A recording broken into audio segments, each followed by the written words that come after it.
béni. Eh bien, je voudrais que tu prennes ta Bible et que tu ailles tout en restant debout et que tu ailles dans le psaume 23.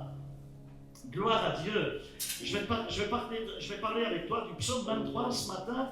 Et quand tu l'auras trouvé, tu pourras dire Amen. Amen. Si tu ne sais pas où ça se trouve, donne un coup de coude à ton voisin. Dis-lui, je te donne 1 euro et tu me montres où c'est. Alléluia. Gloire à Dieu. Mais tout le monde connaît le psaume 23, non? Beaucoup le connaissent même par cœur. Dans ce psaume, David parle de sa révélation, de sa relation qu'il a avec Dieu. C'est un psaume qui est fondé sur son expérience personnelle. Yes. Et ce qui rend Dieu incroyable, c'est que Dieu, il peut venir à toi, à ton niveau. Il vient à toi, là où tu te trouves. Il vient à toi au niveau à lequel tu te trouves. Et avec le Seigneur, tu vois, ce qui est formidable, c'est qu'il n'est pas nécessaire d'être issu d'une tradition religieuse ou d'avoir un bagage de théologie ou de je ne sais quoi, ou d'avoir une foi juste surnaturelle pour qu'il se révèle à toi. Non, il peut se révéler à toi n'importe comment, même à travers un rocher, à travers un morceau de pain, puisqu'il est le rocher des siècles et il est le pain de vie. Alléluia. Il peut prendre quelquefois quelque chose là qu'il prend et l'utiliser pour te révéler quelque chose que tu ne comprends pas. Mais il utilise cette chose pour que personne ne soit exclu. Et mes amis, vous le savez bien, Dieu ne s'explique pas. Ouais, non, il ne se trouve pas non plus, parce qu'il se révèle et il se rencontre. C'est une expérience personnelle. Il est capable de se révéler aussi bien à un enfant qui est encore à la mamelle de sa maman, ou comme à un médecin ou à un ingénieur. Il parle dans toutes les langues, il touche tous les peuples. Est-ce qu'il n'est pas merveilleux, notre Dieu? Ce que Dieu veut faire dans ta vie aujourd'hui, c'est de se révéler beaucoup plus encore. Beaucoup plus, parce que vous êtes nombreux à avoir soif de plus. Et vous savez que vous en avez besoin. Amen. Quelqu'un va crier Amen à ça. Okay. Allez, on va lire ensemble. L'Éternel est mon... Moi, je ne vous ai pas entendu. L'Éternel est mon berger. Ok, il faut vraiment qu'il devienne ton berger, ton Dieu. David a dit, ce n'est pas le Dieu de tout le monde, c'est mon Dieu. Il est mon Dieu, le mien, il s'est approprié. Ok? Allez, la suite, je ne manquerai de rien. Ça, c'est la miséricorde, non? Amen. Je ne manquerai de rien. Wow! J'aime la façon dont certains ont dit Amen ici. Et je crois que Dieu aussi a aimé ça. Il te donne un petit cadeau en plus. Alléluia, gloire à Dieu. Ok, grâce à lui, je me repose dans des prairies verdoyantes. Je ne sais pas quelle version vous affichez, mais peu importe. Et c'est lui qui me conduit au bord des eaux calmes. Il me rend des forces neuves, et pour l'honneur de son nom, il me mène pas à pas sur le droit chemin. Si je devais traverser la vallée où règnent les ténèbres de la mort, je ne craindrais aucun mal, car tu es auprès de moi. Ta houlette me conduit et ton bâton me protège. Au verset 5, pour moi tu dresses une table aux yeux de mes ennemis, tu points de parfum ma tête, tu fais déborder ma coupe, j'aime ça. Oui, toute ma vie, ta bonté et ton amour m'accompagneront, et je pourrai retourner au temple de l'Éternel tant que je vivrai. Quelqu'un crie Amen et Amen. Allez, je vais rapidement revenir sur le deuxième verset alors que vous êtes toujours debout. Grâce à lui, je me repose dans des prairies verdoyantes. Une autre traduction dit peut-être celle-ci. Il me fait reposer dans de verts pâturages.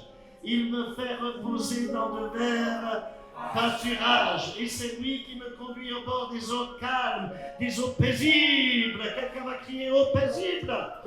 Yes. Je vais te parler des eaux tranquilles ce matin. Amen. Et je veux que tu restes debout parce que Dieu veut te placer ce matin dans un endroit calme, dans un endroit de sérénité, dans un endroit de tranquillité. Il veut te placer près de ces eaux calmes, un endroit où il n'y a pas d'ouragan, où il n'y a pas d'orage, où il n'y a pas de tornade, où il n'y a pas de turbulence, où il n'y a pas d'inondation de toutes sortes, etc.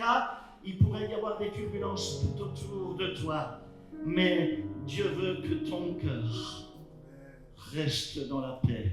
Que 1000 tombent à ta droite, 10 000 à ta gauche. Il veut que tu restes debout en lui. Il veut que tu restes dans son calme. À lui, tu dois avoir un endroit dans ta vie. Jour après jour, nuit après nuit. Un endroit de calme pour pouvoir faire face à toute cette confusion qui t'environne et qui plus que jamais fait rage autour de nous. Et je voudrais que tu comprennes que le chaos qui se trouve autour de toi, tu peux y faire face tant qu'il ne pénètre pas en toi. Si tu ne le laisses pas pénétrer en toi. Parce que la chose est, c'est que tu peux très bien faire face au chaos sur ton lieu de travail. Mais si le chaos pénètre en toi, lorsqu'il commence à entrer en toi et à toucher ta vie, alors il devient préjudiciable. Alors le stress va monter d'un cran et cela va amener des perturbations dans tes tripes. Surtout, cela va perturber ce que Dieu veut faire, non seulement en toi, mais aussi à travers toi. Et cela va le perturber. Alors je voudrais que tu comprennes ceci. Les bateaux ne coulent pas parce qu'ils traversent l'eau, mais ils coulent si l'eau les traverse. Et donc il faut que tu prennes conscience que ce n'est pas ce qui est autour de toi qui pose problème, mais c'est ce qui entre en toi, c'est ce qui est à l'intérieur de toi qui pose problème. Et ce matin, je voudrais m'entretenir avec vous de cela parce qu'on est dans un monde complètement débile qui nous environne et Dieu veut te rendre fort, inébranlable. Amen. Alors en Christ, tu as le pouvoir de gérer les circonstances qui t'environnent. Et si tu peux faire en sorte que ce qui t'environne ne t'affecte pas dans ton cœur, alors tu pourras commencer à agir à partir d'un endroit calme. Peu importe le bruit qu'il y a autour, c'est ton calme à toi. Le Seigneur m'a demandé de te dire qu'il faut que tu apprennes à aller dans un endroit paisible, qu'il te faut pénétrer ce lieu tranquille pour que tu sois capable et pour qu'il puisse te rendre tout ce que l'ennemi t'a volé. Aujourd'hui va être une matinée de restitution. Dis avec moi, matinée de restitution. Est-ce que vous entendez ce que je dis? Matinée de restitution. Allez, on va prier, on va mettre une main en l'air et une sur notre cœur. Et on va dire, Père, nous nous tenons dans ce lieu ce matin et nous voulons t'honorer parce que tu es Dieu. Et je veux déclarer qu'en dehors de toi, il n'y en a point d'autre.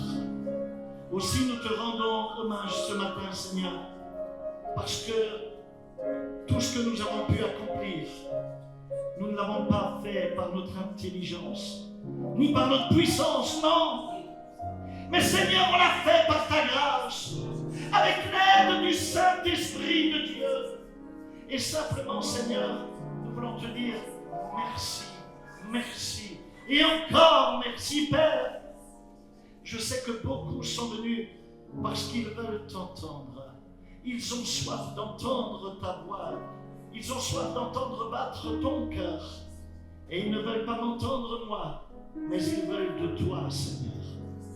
Et Seigneur, nous voulons te dire que nous avons faim de toi. Nous avons soif de toi. Toi qui es le pain du ciel. Ce matin, viens nous nourrir, je te prie. On a faim de toi. Nourris-nous jusqu'à satiété. Père, au nom de Jésus, je te remercie d'avance pour tout ce que tu vas accomplir. Sois libre de faire ce que tu as à faire. Et ce que tu veux faire, je te le demande au nom de Jésus. Et que quelqu'un crie Amen et Amen. Ok, si vous en êtes capable, vous pouvez vous asseoir. Alléluia, gloire à Dieu. J'aime tellement parler de David.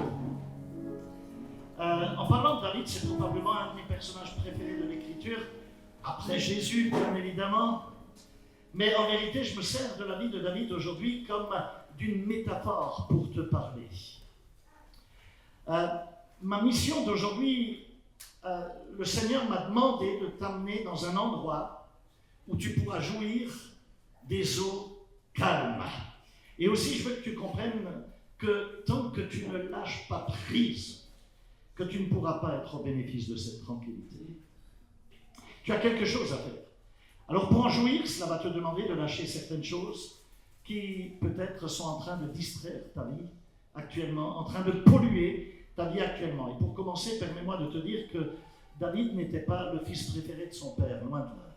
Isaïe, son père, il ne l'aimait pas particulièrement. En vérité, même son père l'ignorait d'une certaine manière.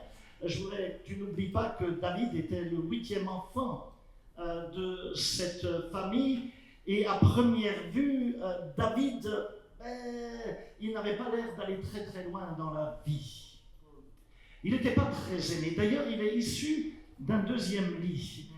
Les 7 premiers étaient tous engagés dans l'armée de Saül. C'était des hauts fonctionnaires, c'était des officiers, c'était des gars qui ont réussi.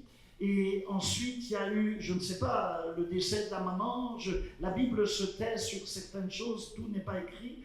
En tout cas, il y a eu un deuxième lit et il est issu d'une nouvelle relation.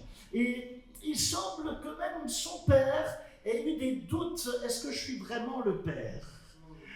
D'ailleurs, David en fait allusion en disant que je suis né dans le péché, tu vois, etc. Et la parole, quand tu grattes un peu, tu retrouves là des choses. Et donc, David, il n'était pas forcément le plus apprécié. Donc, on l'envoyait juste dans les champs pour garder les moutons, les brebis. Il était un simple berger, un petit berger, et son destin semblait juste tracé à ce niveau-là. Et cela me fait dire qu'au début de sa vie, en vérité, David était plutôt entouré de...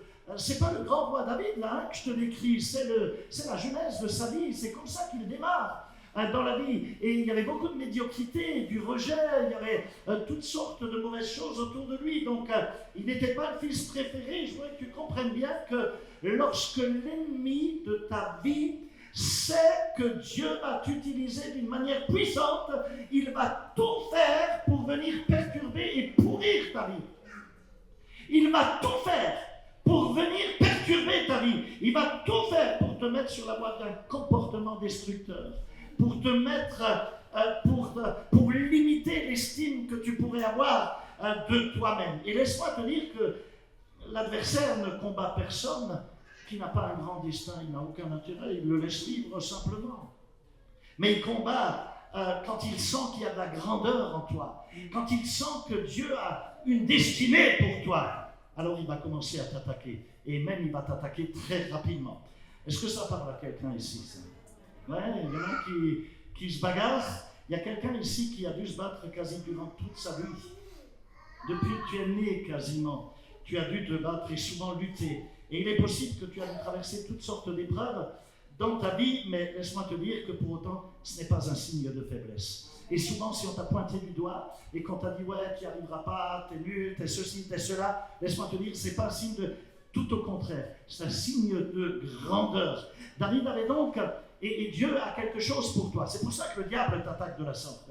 David avait donc de la grandeur au fond de ses tripes, mais il a dû passer par tout un processus pour que cette grandeur soit révélée. Pour qu'elle lui soit révélée. Et au bout d'un certain temps, Dieu commence à le propulser dans sa destinée. Et j'ai découvert que, tu vois, pour qu'il soit propulsé dans la destinée, il a dû rencontrer un Goliath, il a dû se battre. Goliath, en cela, était un instrument de Dieu, mais ça révélait la grandeur de David. Personne ne voulait croire en lui. C'est extraordinaire. Alors, j'ai découvert que la plupart des gens se lèvent le matin pour voir ce qui va se passer et comment vont se passer les choses durant la journée, alors que d'autres se lèvent en se disant « je vais faire bouger les choses ».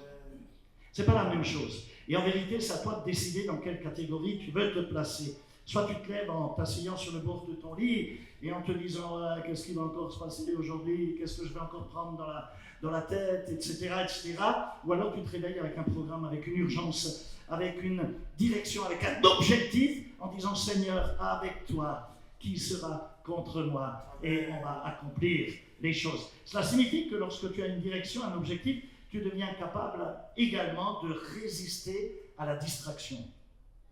Oui. Alors, j'ai dit que... Non mais vous ne m'entendez pas, hein? Vous êtes neurosédaté ou quoi? Il y en a qui sont dans le coma. J'ai dit que lorsque tu as une direction, lorsque tu as un objectif, tu deviens capable de résister à la distraction. Amen. Gloire à Dieu. Donc David a fini par comprendre que Dieu allait faire quelque chose dans sa vie. Ouais, il a attrapé cela. Et j'aimerais ce matin voir avec vous, tu sais, quand tu réfléchis à David, jamais de la vie, tu aurais pu penser que ce petit berger qui était rejeté de la famille allait devenir roi, allait occuper le trône d'Israël. Jamais de la vie. S'il te plaît, permets-moi de te demander de ne jamais limiter la vision de ta vie par rapport à ta situation actuelle. C'est pas parce qu'actuellement tu galères, c'est pas parce qu'actuellement tu n'as pas un rond en poche, c'est pas parce qu'actuellement tu es dans des troubles, dans de la confusion, que tu dois limiter la vision de ta vie. S'il te plaît, ne te paye pas cette chose-là, ne le permets pas dans ta vie. Il est très possible que ta situation actuelle, ce n'est pas du tout le baromètre de ce que Dieu va faire à travers ta vie. Ça n'a absolument rien à voir. C'est une situation passagère qui est peut-être là comme un Goliath qui doit justement révéler la grandeur que Dieu a mis dans ton cœur. Et en vérité, ta situation et tes circonstances peuvent même être en contradiction directe avec ce que Dieu va accomplir à travers ta vie. Où est le problème? Alors à ce sujet, j'ai appris que Dieu a très souvent tendance à utiliser des personnes qui sont les moins probables pour faire des choses qui sont les plus étonnantes. Des personnes qui elles ne payent pas de mine et tu dis non mais jamais, jamais, jamais. Et Dieu utilise justement de telles personnes pour faire des choses étonnantes de sorte que lorsqu'elles le font, tu te dis même mais comment cette personne a pu faire ça? C'est pas possible. Obligatoirement, il y a dû y avoir Dieu qui était dans l'affaire. Cela rend gloire à Dieu. Dieu en retire de la gloire. Clairement, si le Seigneur n'avait pas été de ton côté, s'il ne t'avait pas aidé, tu ne serais pas en mesure de faire ce que tu fais à ce moment-là. Il te faut l'aide de Dieu. N'importe qui d'autre aurait vécu ce que tu as traversé, toutes les baffes que tu as pu prendre, toutes les luttes, tous les combats que tu as endurés. N'importe qui d'autre aurait fait une dépression nerveuse, aurait jeté l'éponge, se serait fait sauter la cervelle, n'aurait pas tenu tout simplement. Mais la chose est que Dieu est avec toi. Amen. Dieu est avec toi. Ok? Je dis que lorsque Dieu est avec et pour toi, qui peut être contre toi?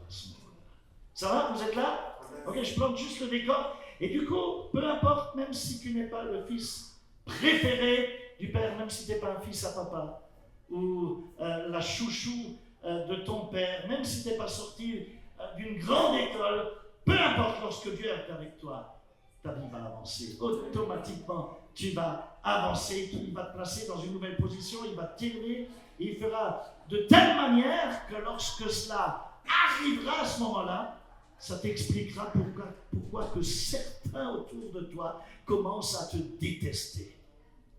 Tu as des gens ici qui te détestent? Ouais, il y en a qui vous détestent. Il y en a qui vivent ce genre de choses. Parce que quand Dieu te propulse, quand ça t'arrive, les gens ne comprennent pas que quelqu'un comme toi se retrouve dans cette position.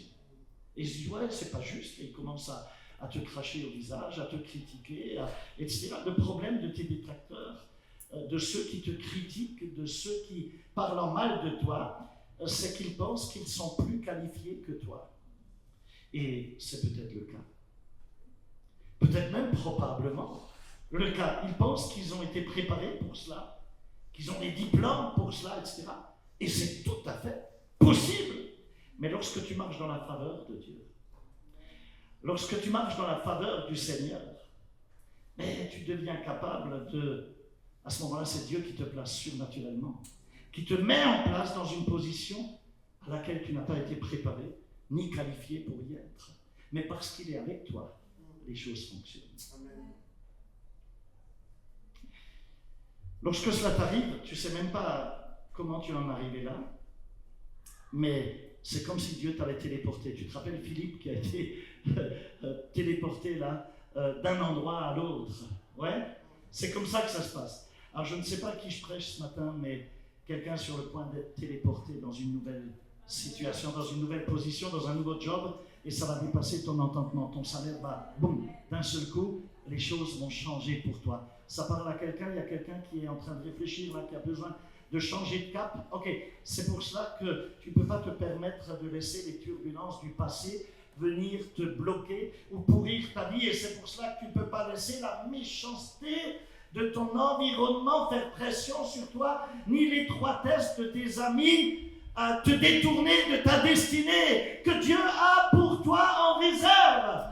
Il faut que tu cultives vivre cette conscience dans ton cœur que tu as un objectif, un but, que Dieu a quelque chose pour toi de particulier et que tu veux vivre pour cela, même si actuellement la vie te paraît un peu dure, un peu difficile.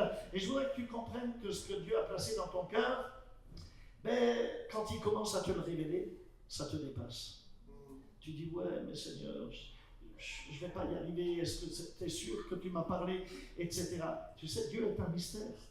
Chaque fois qu'il veut communiquer avec toi, il doit lui-même, il est tellement grand, il doit se réduire à une forme où tu peux comprendre les choses. Il doit se limiter dans sa forme.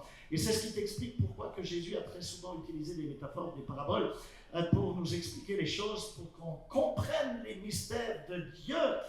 Parce que s'il venait à toi dans toute sa plénitude, en tant que Dieu, bon, ton cerveau, il exploserait. Si tu peux même pas expliquer l'amour de Dieu. Si tu voudrais le comprendre, ton cerveau explose. C'est trop grand. C'est trop fort. Donc ton esprit ne serait pas capable de comprendre, par exemple, ce que l'apôtre Paul a dit en parlant de la sagesse de Dieu. Ok? Donc il faut que les choses soient simplifiées. Donc il y a tellement de choses que Dieu doit nous présenter. Et pour le faire, il doit le faire lentement. Pour qu'on le comprenne. Quand tu as faim, il va te dire, je suis le pain de vie. Quand tu as soif, il va te dire, je suis l'eau de la parole. Ok? Quand tu es malade, il va te dire, je suis le médecin des médecins. Yes! Et quand tu es humble, il va te dire, je suis ton ami. Parce qu'il aime ça. Amen. Gloire à Dieu. Vous m'entendez? Ok. Donc il est tout ça à la fois, mais il doit te l'apporter quelquefois lentement et avec simplicité. Je disais donc que David n'avait absolument pas l'étoffe d'un roi. Mais alors absolument pas. Il n'avait pas d'antécédent pour être roi, il n'était pas issu des hautes sphères d'Israël, il n'a pas fait l'ENA, il n'a pas fait Polytechnique, il n'a rien fait de tout ça, il était simplement issu du peuple, son père était un gars du peuple, ok, il était juste un petit berger, il ne sentait pas Coco Chanel, plutôt Caca Chanel. Ouais, non, mais je te dis, il sentait la bouse des moutons, tu vois, et puis les moustiques et les mouches rôdaient autour. Tu vois ce que je veux dire? Et pour te le dire encore plus simplement, il puait. C'est un type un peu bizarre quand même, non? Un peu excentrique pour devenir roi. Et quand Dieu l'a trouvé, il dit, tu sais où il était à ce moment-là? Lui, il était sur un flanc de montagne et il écrivait des poèmes pour Dieu. Alors tu l'as compris, il était juste un peu excentrique, un peu spécial, quoi. Tu vois? Et je crois bien que l'un de nos problèmes actuels, bien-aimés, c'est qu'on résiste trop souvent à la singularité. On cherche à nous intégrer, à ne pas choquer le monde, ouais, plutôt qu'à nous démarquer, sans réaliser que personne ne suit jamais l'ordinaire, mais que les gens cherchent la différence. Ils cherchent l'extraordinaire. Et du coup, plus tu essayes de t'intégrer dans ce monde, moins tu as de chances de te démarquer. Vous êtes là? Mes amis, il faut du courage pour se démarquer. Il faut du courage pour nager à contre-courant. Ouais?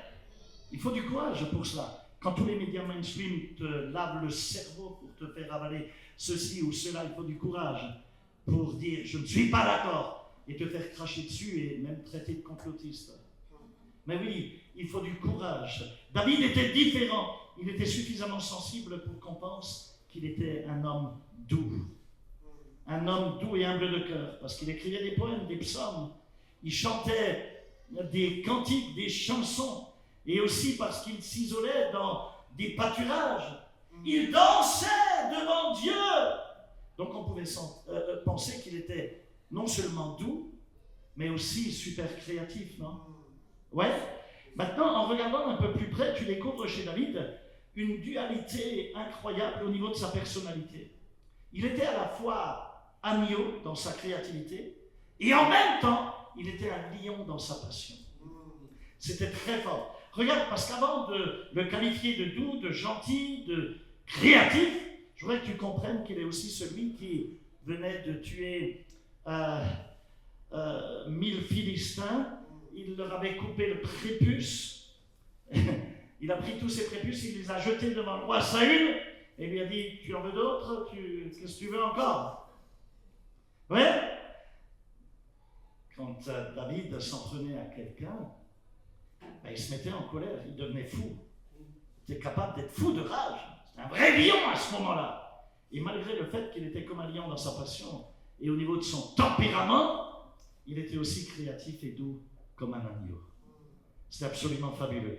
Alors maintenant, son caractère, qui était quand même quelque peu inhabituel, sa particularité, c'était exactement ce qui a rendu cet homme éligible pour une onction absolument incroyable, inhabituelle, une onction de roi. Tu ne peux pas être une personne qui juste nage, là, qui se laisse faire comme une brebis qu'on conduit à la boucherie, tu vois, qui est toujours d'accord avec tout, ordinaire, et avoir une onction extraordinaire. Ne pas payer le prix pour prendre position. Les gens qui marchent avec de grandes onctions, ils se démarquent. Ils prennent position, ils tapent sur la table et ils sont des représentants du Seigneur. Ils prennent la position que Dieu leur donne. Tu es obligé à quelque part d'être différent si tu veux travailler dans l'onction que le Seigneur a pour toi. Les gens qui marchent dans une grande onction se démarquent. Tu regardes Jean-Baptiste, il mangeait des sauterelles avec du miel. Tu as déjà goûté aux sauterelles? Ah, je t'assure, c'est bon, j'en ai goûté. Hein. J'en ai goûté en Israël. C'est pas mauvais. Ok? Si tu rajoutes le miel. En tout cas, il faut que tu sois prêt à être un peu différent. Jésus a fréquenté les ivrognes. Il a fréquenté des prostituées. Laisse-moi te dire que si tu cherches à t'intégrer, ben Dieu ne pourra pas t'utiliser. C'est pas possible. Mais si tu es prêt à te démarquer, à te mettre en avant ta singularité, alors Dieu pourra faire quelque chose avec toi. Il pourra faire quelque chose à travers toi. Et ce que je t'enseigne là, ça va libérer certains d'entre vous qui ont peut-être du mal à entrer dans ce moule de la société, dans un monde rempli de moules religieux, d'une société pourrie qui nous environne et qui cherche à nous formater à tout prix, etc. Regarde, tu changes de coiffure et déjà t'en as qui t'aiment plus. Tu changes de style de fringue, et ils te regardent de haut et puis ils t'aiment pas. Tu changes de quartier, ils t'aiment pas non plus. Tu sais plus quoi faire, quoi. Ouais, peut-être que tu n'as jamais compris pourquoi ils ne t'aiment pas. Mais laisse-moi te dire que le monde n'est pas censé t'aimer. Pourquoi veux-tu qu'il t'aime? Tout le monde n'aimait pas Jésus. Ok? Tu n'es pas appelé à t'intégrer, tu es appelé à te démarquer. C'est pas la même chose. Alors maintenant, ce Dieu de l'univers, ce Dieu qui transcende le temps, parce que Dieu a existé avant même qu'il n'y en ait un. Ok? Dieu a existé avant que quelqu'un lui dise qu'il est Dieu. Dieu a régné avant qu'il y avait quelqu'un pour l'adorer. Dieu est assis sur ce firmament de l'univers et il a tout pouvoir dans sa main. Ce Dieu qui est l'alpha et l'oméga, qui est le premier, qui est le dernier, qui est le commencement, qui est la fin, qui était, qui est, qui sera toujours. Je parle du Dieu et de la toute-puissance qui est entre ses mains. Lorsqu'il a dit que la vie soit, boum, les choses ont commencé à être. Ouais, immédiatement les choses ont commencé à être. Wow, alléluia. Les atomes, les molécules à ce moment-là ont commencé à se connecter, à obéir à la voix de celui qui avait parlé, ce Dieu qui s'est avancé dans les ténèbres et qui avait dit que la lumière soit. Et la lumière a paru. Ça, c'était le premier jour. Ouais. Alors que le soleil, il l'a créé le 4e jour. La lumière est venue le premier. Le soleil, il l'a créé parce qu'il est lumière. Et le soleil, il l'a créé le 4e jour. Waouh! Je voudrais que tu comprennes que quelquefois, Dieu fait quelque chose et il te l'explique plus tard. Ouais? Le ciel est son trône et la terre son marchepied. Dieu n'a pas eu de comité, il n'a pas eu besoin de conseil d'administration pour mettre les choses en place. Il n'a pas non plus rencontré les pasteurs et les responsables des églises pour leur demander leur avis. Personne n'a voté pour Dieu. Personne. Oh, alléluia. Et donc personne ne peut l'éliminer. Parce que Dieu est Dieu. Et tu sais quoi, il s'est offert sur la croix. Ouais. Lui-même s'est offert.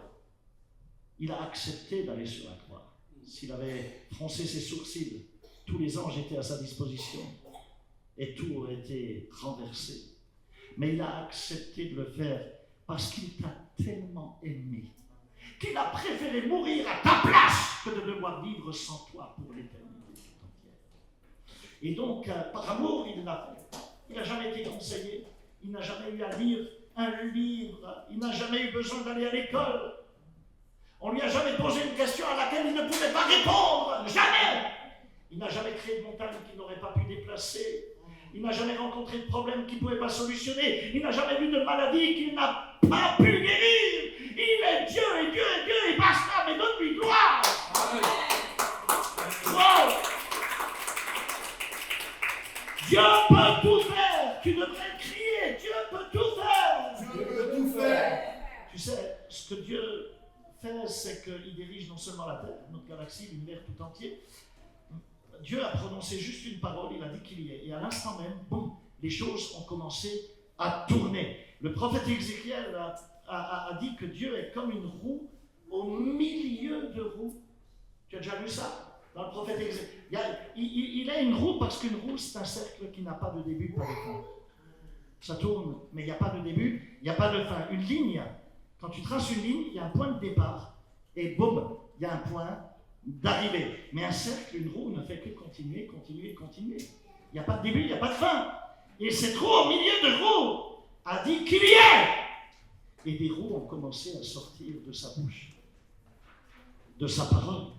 Les soleils, les astres, la terre, les galaxies, tout s'est mis en place à partir de cette roue, à partir de ce cercle-là. Et ça a commencé à tourner avec précision. Et je voudrais que tu comprennes bien qu'un cercle, c'est un cycle. Et un cycle, ça représente une saison. Et donc Dieu a parlé, et tout a commencé à tourner. En d'autres termes, il contrôle tout. Il a le contrôle sur tout. Et il a le contrôle sur ta vie. Alléluia. Alors laisse-moi te dire que ta vie peut paraître folle, elle peut sembler complètement déjantée actuellement, elle peut te sembler débile, tout peut tourner comme si tu as l'impression d'être qu'un morceau d'argile sur le tour du potier. D'ailleurs, c'est le cas. Et ce que tu dois comprendre, c'est que lorsque le potier tourne, lorsqu'il fait tourner le tour, il contrôle le rythme avec son pied. Ok? Et puis aussi ta vie, il l'a entre ses mains. Donc il contrôle absolument tout ce qui tourne à travers ta vie et dans ta vie. Alors maintenant, je voudrais que tu comprennes bien que Dieu s'est révélé à David à travers quelque chose que ce jeune berger était capable de comprendre. Dieu lui a dit, David, je suis pour toi ce que toi tu es pour tes brebis. Et immédiatement, David a crié, l'Éternel est mon berger. Jésus le Seigneur est mon berger. Quelqu'un d'autre aurait pu dire, il est mon ancre, un endroit sûr. Un autre aurait dit, il est mon rédempteur. Un autre aurait dit, il est mon rempart. Un autre aurait dit, il est ma forteresse. Un autre aurait dit, il est ma paix. Un autre aurait dit, il est mon épée. Un autre aurait dit, il est mon avocat. Un autre aurait dit, il est ma force. C'est tout ce que tu veux. Tu comprends pas ce que tu veux? Dieu a tellement de facettes. Mais tellement de facettes. Il peut se montrer sous tellement de formes différentes. David a donc atteint la révélation de qui est Dieu sur la base de son expérience personnelle. Il était berger. Et Dieu lui parle, il dit, tu sais, moi je suis avec toi à ce que toi tu es avec tes brebis. Amen. Ok? Et donc, David a dit, l'Éternel est mon berger, je ne manquerai de rien, je ne manquerai de rien. Ça veut dire que je ne suis pas inquiet, je suis zen, je suis cool, ça va bien. Ton soutien, Seigneur, disait David, en paraphrase bien évidemment, je le ressors. S'il parlait aujourd'hui, il dirait, ton soutien, Seigneur, c'est ce qui m'empêche de sombrer, c'est ce qui m'empêche de tomber dans le désespoir, c'est ce qui m'empêche de tomber dans la dépression. Tous mes frères sont super payés, ils ont réussi. Moi, je suis toujours encore dans les prairies, là, on ne m'aime pas dans la famille, mais ton soutien, Seigneur, c'est ce qui m'empêche de déprimer. Le Seigneur est mon berger, je ne manquerai de rien. Et c'est très intéressant parce que David confesse que quelquefois, on se sabote nous-mêmes. Ça va parler à quelqu'un ici, parce qu'on refuse de se reposer dans de verts pâturages. Quelquefois, à cause de ce qu'on a vécu dans notre plus tendre jeunesse, peut-être, on ne peut juste pas se reposer. On ne peut pas, on n'arrive pas à saisir le calme dans nos tripes. Alors oui, on peut connaître des endroits verts, mais on ne se sent pas très à l'aise. Tu sais, quand on a grandi dans la tourmente, très souvent, on n'arrive pas à comprendre la paix. Ce que tu n'as pas eu, tu n'arrives pas à le donner, et tu n'arrives pas à le saisir, et tu n'arrives pas à le comprendre. Il y a même une aversion à ce moment-là qui se produit. Et parce que la paix pour toi, comme tu ne l'as jamais connue, comme à la maison les parents s'engueulaient toujours, comme ça tapait toujours, comme c'était toujours bruyant, comme c'était toujours, il y avait toujours des troubles, pour toi, ce n'est pas naturel de vivre dans la paix. Et lorsque Dieu t'apporte de bons moments, tu ne te sens pas très à l'aise. Et du coup, tu ne peux pas vraiment en profiter parce que à cause de tous ces traumas passés dans ta vie, tu as peur que cela ne dure pas. Tu te dis, ouais, mais ça ne va pas durer, donc non, je ne me sens pas très à l'aise. Je ne veux pas me faire de faux espoirs. Quand tu as été nourri au lait maternel de la négligence, au lait maternel du manque d'affection, du manque d'amour, quand Dieu te dit, je t'aime et je veux te conduire dans la paix, près des eaux paisibles, ça te semble étrange. Ça te semble bizarre parce que tu ne l'as jamais connu. Et du coup, tu fuis les gens qui t'aiment et tu perds toute ton énergie et tu l'investis dans les gens qui ne t'aiment pas. Et tu cherches absolument à leur plaire. Mais tout le monde ne te plaira pas. Jésus n'a pas plu à tout le monde. Et alors, il y a 8 milliards de personnes sur la terre. Et alors, si tout le monde ne t'aime pas, qu'est-ce que ça peut bien te faire? Pourvu que Dieu t'aime, pourvu que ton Seigneur t'aime. Est-ce que je peux t'embêter un peu ce matin? On aime tous partager au sujet des bons moments, oui. On aime les chanter, le chanter en louange. On aime entendre les pasteurs prêcher à ce sujet. Mais la chose est que lorsque tu l'obtiens, lorsque ça se présente à toi, des bons moments, tu n'arrives pas à en jouir, tu n'arrives pas à en profiter. Et tu n'arrives pas à les saisir, à te les approprier. Pourquoi? Parce que tu es tellement rempli, peut-être encore, de culpabilité, ou tellement rempli encore de colère intérieure, ou peut-être encore tellement rempli d'hostilité, que lorsque les choses commencent à aller bien pour toi, tu t'agites, tu es agité, et tu n'arrives pas à te détendre, tu n'arrives pas à en profiter, tu n'arrives pas à rester, à venir dans cette paix. Pourquoi? Parce que tu te bats depuis tellement longtemps, depuis des années déjà, et tu ne sais pas comment te reposer dans les verts pâturages, tu ne sais pas comment te reposer dans les vertes opportunités, tu ne sais pas comment te reposer dans de vertes relations, ni comment jouir de verts moments dans ta vie. Les choses que nous aimons quasi tous, tu sais ce que c'est? C'est le bruit et les turbulences. On est tellement habitués à cela dans ce monde complètement débile. Combien souvent on est incapable d'être à la maison sans mettre du bruit, juste parce qu'on est accro aux désastres, aux calamités. Il y a des gens qui se lèvent, la première chose qu'ils font, c'est d'ouvrir la télévision pour entendre les mauvaises nouvelles. Les calamités, ce qui ne va pas, la catastrophe par-ci, la catastrophe par-là, etc. Et puis ils mettent du bruit autour d'eux. On est liés, comme liés par cette mentalité de drame, de trauma, puisqu'on en a vécu nous-mêmes dans notre vie. Et lorsque tu es accro à ce qui est dramatique, qu'est-ce que tu cherches à ce moment-là? Tu voudrais du calme. Tu cherches de la paix. Tu en rêves même. Tu cherches un changement de vie. Mais dès que la réalité arrive, dès que Dieu s'approche de toi pour fournir le miracle, tu ne sais pas comment t'allonger dans le repos et dans la tranquillité. Tu ne sais pas comment le saisir. Donc David se confesse ici. Et il dit, il m'a fait reposer dans de verts pâturages. Pas je me suis reposé. Il m'a conduit. Il m'a fait me reposer. Je te pose la question, est-ce que Dieu t'a déjà fait t'allonger? Est-ce qu'il t'a déjà fait prendre du repos? Est-ce que ça t'est déjà arrivé? Un peu à l'instar d'un parent qui le fait avec ses enfants. Ils sont agités le soir, mais il est l'heure d'aller au lit. Ouais, je l'emmène à l'école. Et dans un quel cas, au bout d'un moment, tu es obligé d'intervenir. tu prends ton bambin et tu l'emmènes dans la chambre et tu l'obliges à se coucher. Et mon chéri, je te dis de t'allonger sur ton lit. Tu vas te coucher maintenant. Et sinon, ça va chauffer. Ok? Et Dieu dit, je vais te forcer à te reposer dans mes bénédictions que j'ai créées pour toi. Je vais finir par devoir te forcer dans mes bénédictions. Oh, force-moi, Seigneur. Dans mes bénédictions. Mais donne-lui gloire. Mais donne-lui gloire. Je vais te forcer à te détendre. Je vais t'obliger à t'allonger jusqu'à ce que tu comprennes que mes bénédictions, elles t'appartiennent. Elles sont à toi, elles ne sont pas pour les autres, elles ne sont pas pour l'adversaire, elles sont à toi. Je vais t'obliger à t'allonger dans mon verre pâturage. Je vais te forcer à t'ouvrir à nouveau ton cœur parce que je veux le remplir de paix, de bénédiction.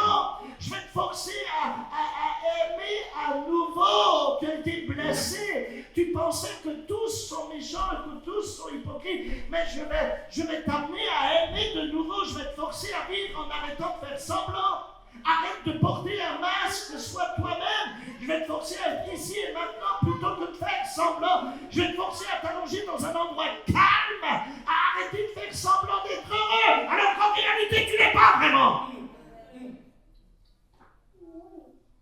Je sais que je suis en train de parler à quelqu'un. Je ne sais pas de qui il s'agit, mais tu es là. Et Dieu te dit, mon enfant, ce message est prophétique pour certaines personnes. Et Dieu te dit, mon enfant, je peux sentir ton orteil sous mon pied lorsque je te marche dessus. Je ne vais même pas m'excuser pour ça. Parce qu'après tout l'enfer que tu as déjà vécu, te dit le Seigneur, il est grand temps que tu entres dans une nouvelle saison dans laquelle tu pourras t'allonger, te reposer, expérimenter tout ce que j'ai pour toi. Il me fait reposer dans de verts pâturages. Il me conduit vers des eaux paisibles. Les brebis qui se trouvent dans de verts pâturages sont des brebis qui sont chargées de laine. Si tu les amènes vers des eaux qui sont agitées, qui sont troubles, elles vont plonger leur nez dedans, elles vont boire. Mais l'agitation de l'eau et la lourdeur de leur laine, ça les entraînerait dans le courant. Ce ne serait pas possible. Elles ne sont pas capables de boire dans des endroits agités. Elles ne mettent pas leurs petits au monde, elles ne mettent pas bas dans une atmosphère agitée. Jamais, jamais. Des brebis, des moutons, jamais ils mettent bas dans un endroit qui n'est pas calme. Il faut leur trouver un endroit paisible pour mettre bas, pour accoucher la vie qui est en elles. Wow. Il me conduit donc vers des eaux paisibles. Si tu veux te multiplier, si tu veux gagner les âmes, s'il te plaît, communique la paix de Dieu, pas de l'agitation de ce monde. Tu as besoin de retrouver cela. Les gens sentent quand tu les aimes, les gens sentent quand la paix de Dieu est dans ton cœur ou quand quelque chose ne tourne pas rond. Ouais? Donc il me conduit vers les eaux paisibles, il t'amène dans un endroit calme, pour que tu puisses te ressourcer. Parce que s'il y a de la turbulence, tu ne peux pas t'abreuver. Et c'est pour cela que tu as soif et que tu fais des choses qui semblent désespérées. Parce que les gens assoiffés font des choses désespérantes. Ils font des choses quelquefois terrifiantes parce qu'ils sont restés depuis trop longtemps sans s'abreuver, sans se désaltérer. Donc ils sont prêts à n'importe qui pour essayer de se désaltérer. Dieu a dit, j'ai des eaux paisibles pour toi. Maintenant. Ce matin, tu vas écouter parce que tu as besoin de calme, de paix, de tranquillité. Tu as besoin d'avancer. Tu as besoin d'entrer dans un nouveau niveau de vie. Il y a quelques instants, je te dis que les brebis mettent bas que dans les endroits calmes. Ce n'est pas juste pour te filer une info. De plus, pas du tout, mais je veux que tu comprennes que tu as été créé à la parfaite ressemblance de Dieu en Jésus-Christ, à la parfaite ressemblance de ton Créateur en Christ Jésus. Et c'est pour cela que tu es créatif. Dis à ton voisin, tu es quelqu'un de créatif. Tu es créatif parce que tu es créé à la ressemblance de ton Créateur. Un créateur, il engendre des gens créatifs. Ok? Si tu n'es pas créatif, c'est que Dieu n'est pas ton Père. Il y a un problème. Alors, tu as besoin de te convertir. Donc, Adam était tellement ressemblant à son Créateur, Regarde qu'il avait besoin de quelque chose pour exercer un leadership. Son Dieu, c'était le Seigneur et il avait besoin d'être un Seigneur. Il était créé à sa ressemblance. Il ressemblait tellement à Dieu. Et c'est pour ça que Dieu a fini par lui dire: hé Adam, sois fécond, multiplie-toi, soumets la création. Je la place sous ta soumission. Dieu lui a dit: je fais de toi un leader parce que tu me ressembles tellement. Je sais que tu as besoin de diriger quelque chose. Domine sur la terre, sur la création. Pas sur les gens, sur la création. Ok. Et du coup, lorsqu'Adam se trouvait dans un endroit calme, il pouvait diriger tout ce qui se trouvait sous ses yeux. Et je ne sais pas jusqu'à quelle heure j'ai, moi, ce jeu. Je sais pas, sinon... non, vous n'avez pas de prompteur, ça c'est top, ça. Je ne suis pas habitué à ça. Ok, donc son esprit fonctionnait super vite, tu vois, il était là comme un ordinateur. Dieu lui a présenté tous les animaux du monde, et puis il a donné un nom à tous les animaux. C'était juste incroyable. Pas besoin d'iPad, pas besoin d'ordinateur, pas besoin de papier, de crayon, de carnet. Et quand tu as des idées claires, tu peux réfléchir. La créativité, elle est là et ça fonctionne de manière incroyable. Ok? Mais lorsque les autres ne sont pas paisibles, tu n'arrives même plus à réfléchir. Ouais? Alors maintenant, si j'étais l'ennemi de ton âme, tu sais ce que je ferais? Je chercherais à t'empêcher d'être créatif.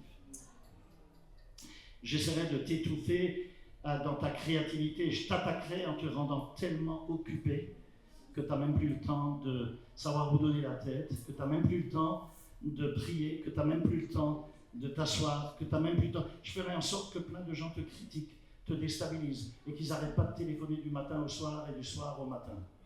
Ok? Je ferai en sorte que tu ne puisses plus dormir, que tu deviennes comme un zombie.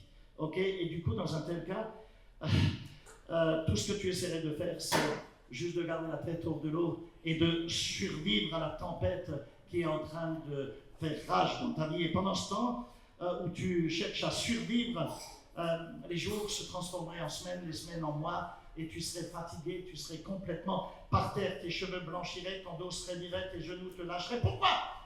Parce que tu serais constamment obligé d'être sur le monde, dans le mode de la défensive.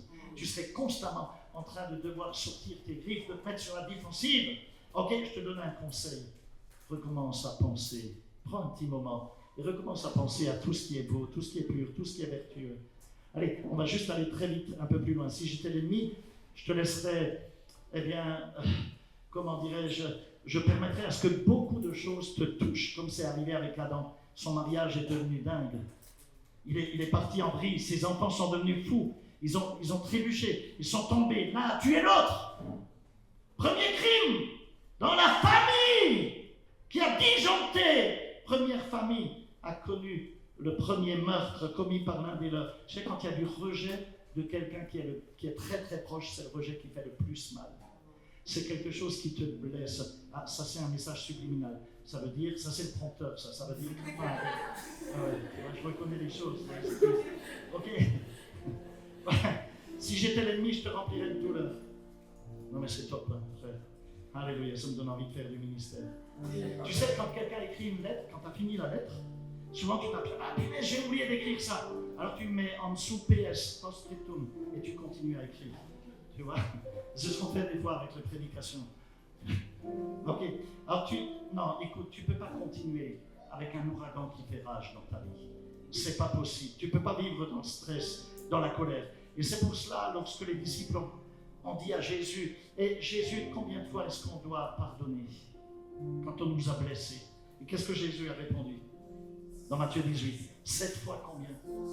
7 fois 70 fois. Wow. Autant, Seigneur.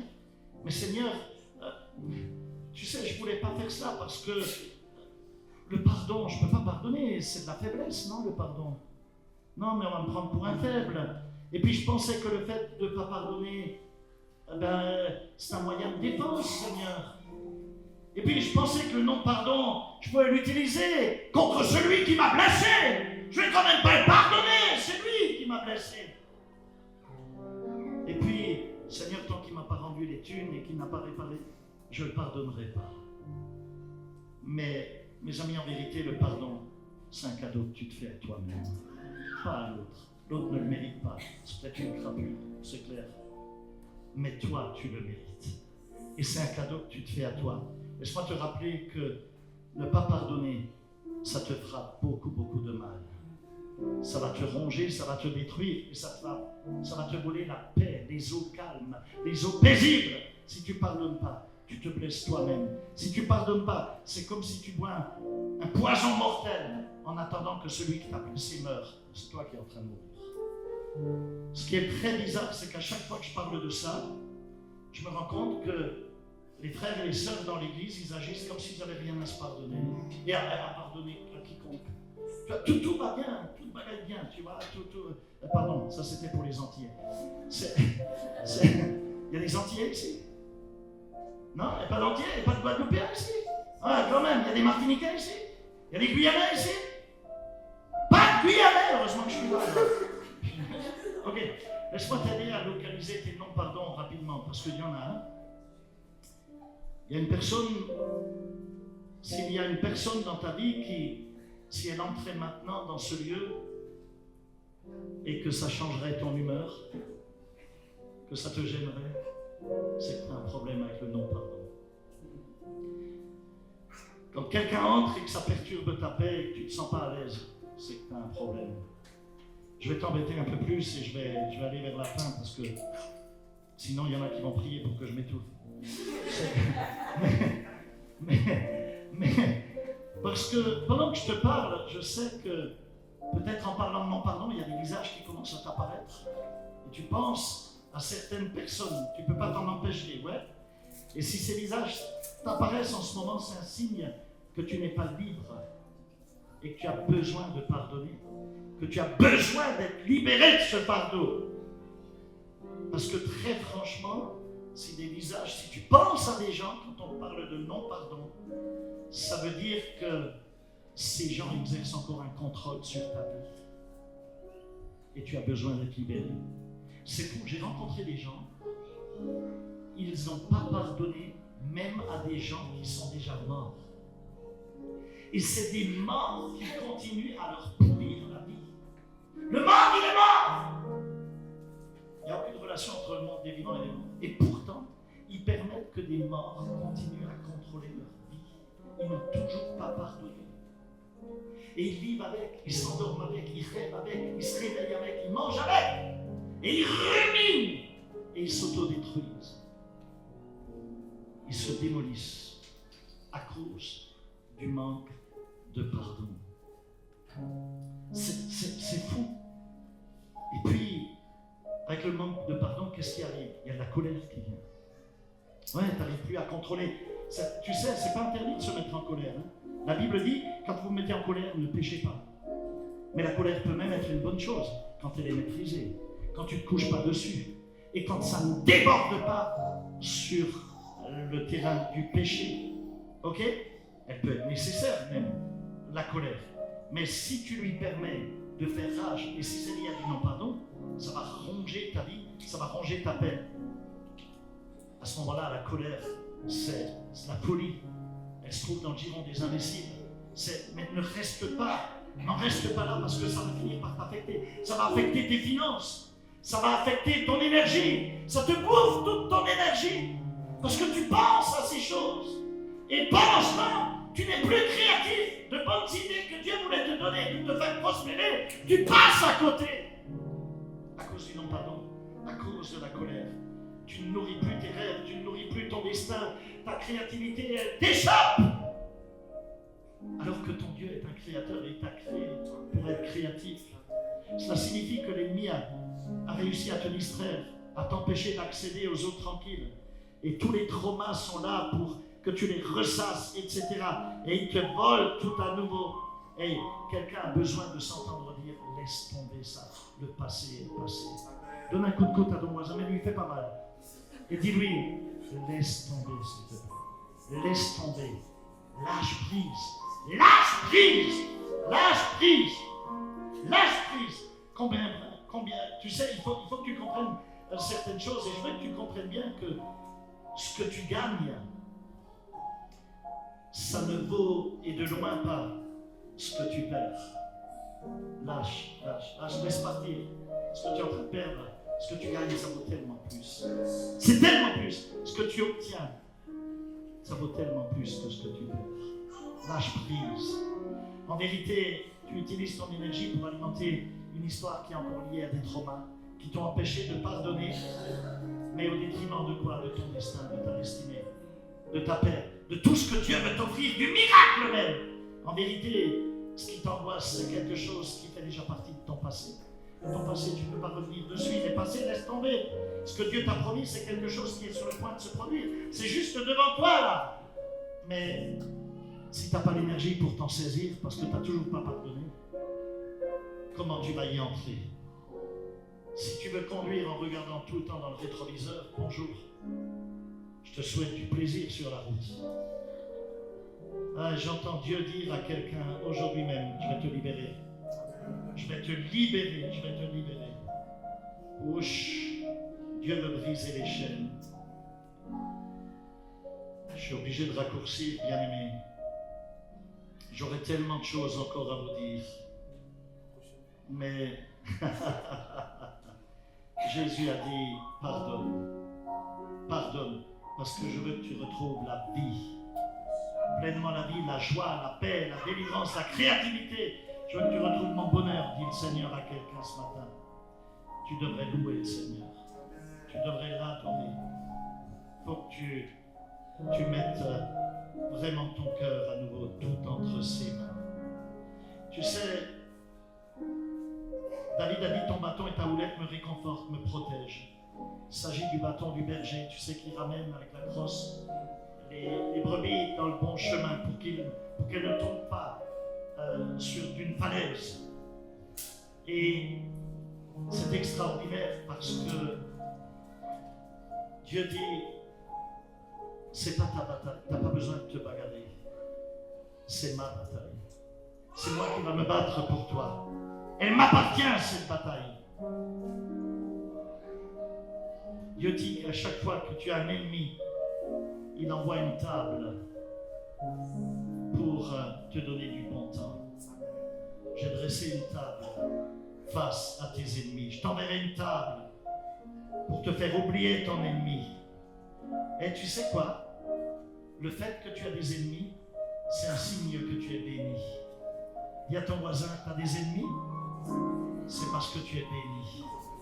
Si tu n'as pas d'ennemis en tant que fils de Dieu ou fille de Dieu, c'est que tu as un problème quelque part. C'est que le diable est d'accord avec toi. Donc si tu as des ennemis, ça devrait te réjouir. Ouais? Hey! Je ne sais plus quel prédicateur, c'est un revivaliste, tu l'as peut-être lu ça. Je ne sais pas si c'était pas Smith ou Wigglesworth ou je ne sais pas si c'est Spurgeon ou un autre. C'est un revivaliste anglais. Et ils sont tous bizarres les Anglais. Moi j'ai un gendre qui est anglais, il conduit à gauche. Enfin bon, ils font des trucs que nous on ne fait pas, tu vois. Et ce revivaliste, il disait, Seigneur, je me fais attaquer tous les jours parce que je prêche l'évangile tous les soirs et tout. Et aujourd'hui, je ne sais pas, c'est pas normal que le diable me laisse tranquille. Qu'est-ce que j'ai fait comme péché ou qu'est-ce qu'il y a? Il y a peine de marcher, il y a un gamin qui court au bord de la route qui lui balance une caillasse sur la tête. Il dit, oh, d'accord, tout va bien, Seigneur. Alléluia. Gloire à Dieu. Amen. Tu vois d'huile ma tête. Là, je vais finir là-dessus parce qu'il faut que tu l'entendes. J'ai fait des recherches au sujet des bergers. Tu sais ce que j'ai découvert? Les bergers disent que les moutons peuvent être tellement, les brebis peuvent être quelquefois tellement naïves qu'elles ont tendance à mettre leur nez dans les trous de la terre, dans la prairie, tu sais, à chercher, à brouter, puis à mettre leur nez là où il y a des trous. Et dans ces trous se cachent souvent des serpents. Et la chose est que le berger, il ne peut pas surveiller ça, tout simplement. Parce qu'il ne peut pas avoir les yeux partout et il ne peut pas fermer tous les trous. C'est juste pas possible. Et du coup, tu sais ce que font les bergers? Ils oignent d'huile la tête des brebis.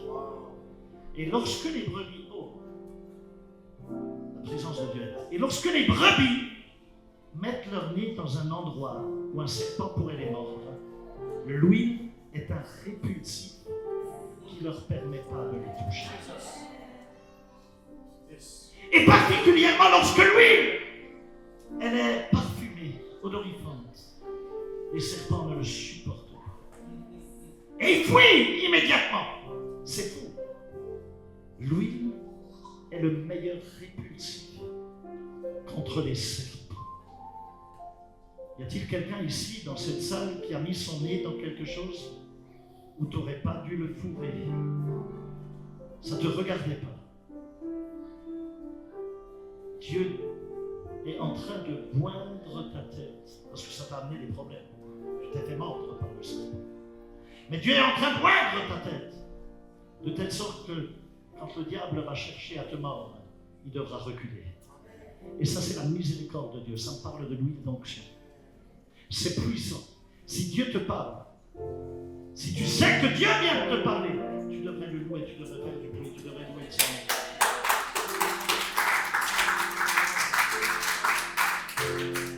Tu bois d'huile ma tête et ma coupe déborde.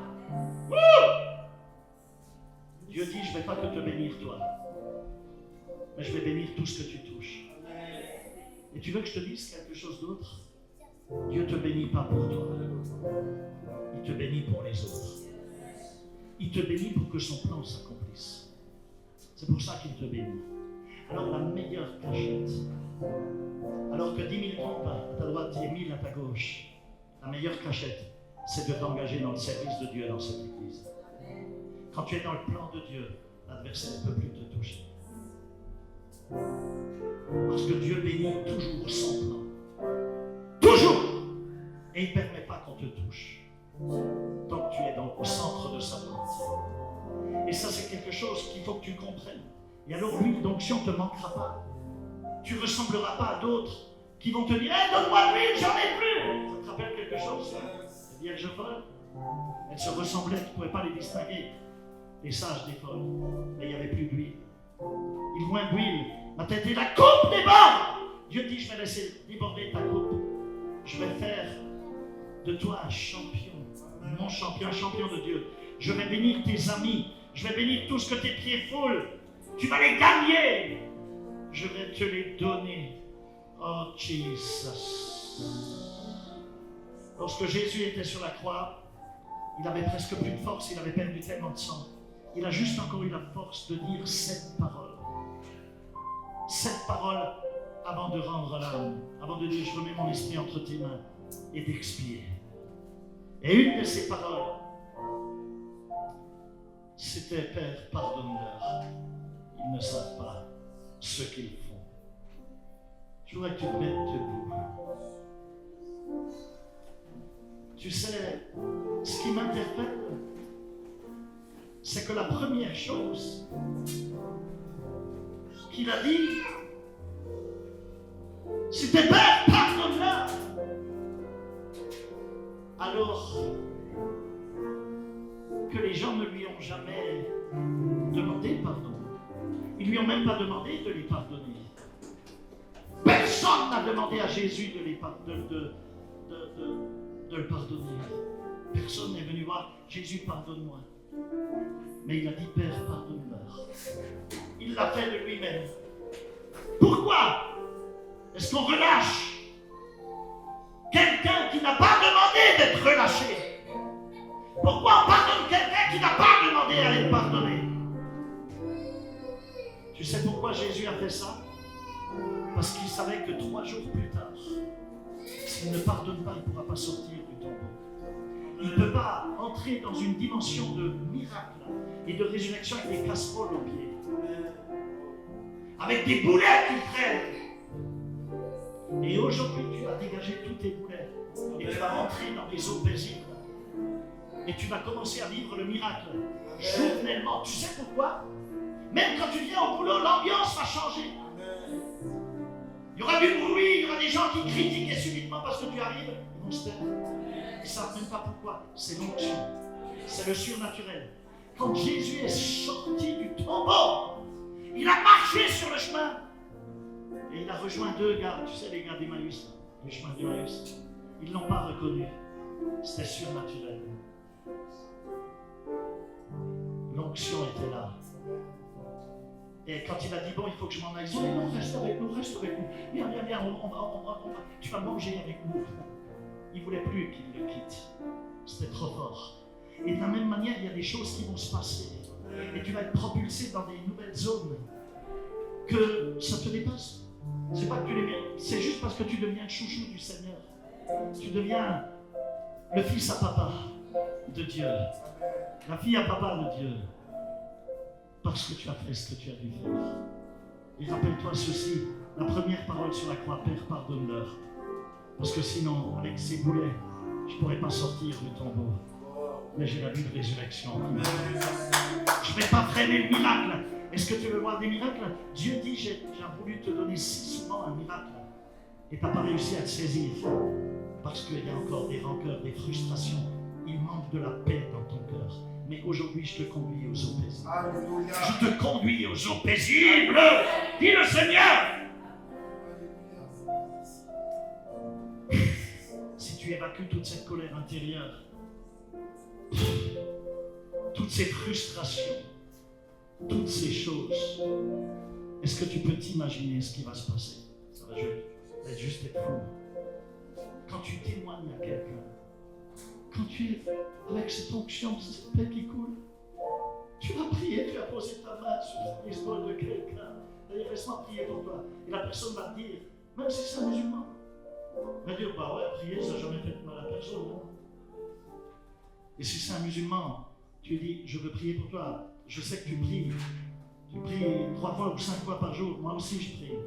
Alors, il va te respecter parce que tu pries. Ok? Et quand tu commences à prier, le Seigneur va te montrer à cause de l'onction ce qui se passe. Et tu ne vas pas jouer au mystique, ni au grand prophète. Tu vas juste dire, et puis Seigneur, je veux aussi que tu guérisses son pancréas qui a des troubles, puis qui a des kystes. Et puis, le gars commence à pleurer. Il dit, qui t'a dit ça? Ben, je sais pas, c'est juste, tu sais que j'aime Jésus, et Jésus me parle. Mais Dieu t'aime. Et juste l'onction travaille. Et de nouvelles portes s'ouvrent. Il y a des choses qui vont commencer à se passer, et ce sera juste surnaturellement. Parce que tu es dans cette paix. L'autre jour, on est rentré à la maison, et puis il était tard, et on a appelé un médecin. Et c'est une femme qui était au volant qui nous a ramenés. Et j'ai dit à ma femme, je veux m'asseoir devant, parce que j'ai besoin de lui parler. Et quand j'ai vu que c'était une femme, tu vois, puis elle, avec ma fille, et puis la nièce qui est là, était à l'arrière. Et je regarde la dame, et puis elle n'osait pas me regarder. Et je commence à lui parler. Et à un moment donné, je lui ai parlé de pardon. Et tu sais ce qui s'est passé? Elle a commencé à sangloter, à pleurer. Et elle a dit, il faut que je m'arrête. C'est pas normal. Il faut que je fasse mon travail. Pourquoi je pleure? Ça m'est jamais arrivé. Et on a pu la conduire à Jésus.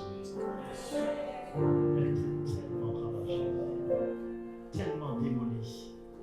C'est juste que Dieu veut t'utiliser dans une nouvelle dimension. Tu as besoin d'être conduit aux eaux paisibles. Et tu as besoin de pardonner. Y a-t-il des frustrations à évacuer? Oui. Lève tes mains vers le Seigneur. Père, merci parce que tu es là et tu agis dans la vie et dans les cœurs. Et dans le nom de Jésus-Christ, aujourd'hui, tu permets que tes fils et tes filles viennent s'abreuver aux eaux paisibles. Seigneur, ils se laissent faire. Ils vont se coucher dans la paix de Dieu. Ils vont jouir des verts pâturages. Ils vont redécouvrir de vertes relations. Ils vont redécouvrir de vertes opportunités et vont pouvoir s'en saisir.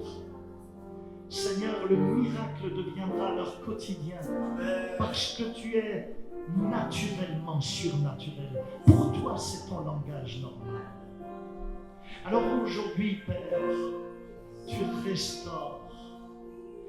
restaures cette femme qui est là, cette jeune femme qui a été abusée dans son enfance. Tu la restaures aujourd'hui. Et ma fille, tu vas pardonner. Ton agresseur ne le mérite pas. Il ne le mérite pas. C'est crapuleux.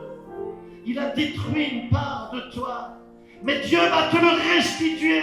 Il va se venger cela ne restera pas ainsi. Et Dieu va te bénir de manière multipliée en retour.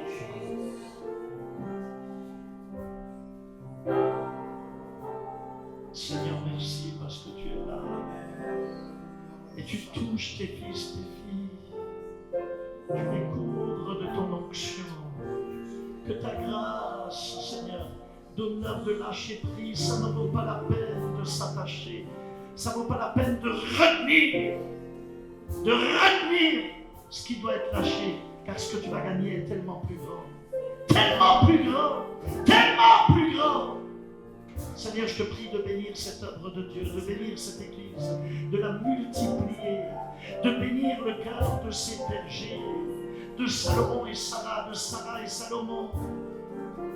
Oh Père, merci de ce que tu les couvres, tu les touches, tu poses ta main de manière spéciale, particulière sur eux, sur leurs enfants, sur leur famille sacerdotale, qu'ils l'aident.